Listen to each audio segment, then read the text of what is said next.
All right, in this part of the lesson, we're going to look at dividing complex numbers. And actually, these problems are kind of funny because you get a fraction like you see in the screen in front of you here, and it'll say divide these. And you look and you kind of say divide what? Like, for example, the first one, -7 over I. It looks like a fraction, -7 divided by I. But if I is this mysterious imaginary number, how do we actually perform that division? Well, when we say divide, we really mean rationalize it. And you might remember that term from Algebra 2. Rationalizing is a task that you actually follow up and use a decent amount in calculus. Otherwise, it's got a lot of historical basis. This idea that rationalizing, if you remember it from your Algebra 2 days, you got the word ratio in there. So rationalizing, ratios are like fractions. So rationalizing means to make a fraction. But you already see that you've got a fraction. But what we want to do is we want to make it a more reasonable or recognizable fraction. So, for example, if I had 2 and I divided it by √3, when we think of division as partitioning something, like dividing it into equal parts, that doesn't really make a lot of sense. It's saying I have 2 items and I divide them into √3 parts, and that's just a difficult idea to grasp. But let's reverse where that is. Like, let's say we have √3 divided by 2. Now, still a little bit mysterious because √3 is an irrational number. If you check a calculator, it's 1.7 something something. But the over 2 makes more sense historically and present day, this idea that dividing by 2 just means take whatever you have and divide it into 2 equal parts.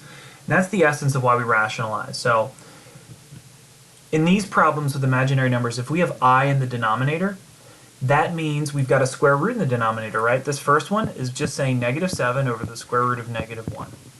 And so the way to get rid of these monomial expressions is very simple.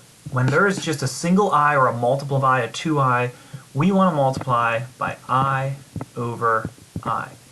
I over I is 1, so we're multiplying by a fraction equal to 1. We're going to change the way it looks, but we're not going to change its value. Top, -7 times I is -7I. Now in the bottom, I times I squared. There it is again, I squared. I squared is -1. So we have -7I over -1. The negatives cancel, and this is just equal to 7I. So how about that? -7 divided by I is the same as 7 times I. Tidier expression, no fraction. The second one, what we're going to do is leverage that feature of conjugates. And if you remember when we talked about operations, that when you multiply 2 conjugates of complex numbers, when you do the distributing, the end result is actually a real number. So if I see 6 plus I in the denominator, I want to multiply it by 6 minus I. That is the conjugate. I don't know what that's going to be, but I can tell you it's going to be a real number. So in the top, I've got to multiply that by 6 minus I also, because I have to multiply by a fraction equal to 1. 6 minus I over 6 minus I. I'm going to do the bottom first because it's easier. But I'm going to leverage that shortcut I told you. And that is that when you multiply 2 conjugates, like say x plus 2x minus 2, you just square the first, square the second, and subtract. So you have 6 times 6 is 36. You don't have to do the OI part of your FOIL. It's going to disappear. Then you have I times negative I, which is negative I squared. In the top, we do have to distribute and kind of be careful. So we have 7 times 6 is 42. We have 7 times negative I, which is negative 7I. We have negative 2I times 6, which is negative 12I. And then we have negative 2I times negative I, and that is going to be positive 2I squared. Let's tidy this thing up. In the bottom, I squared is equal to -1.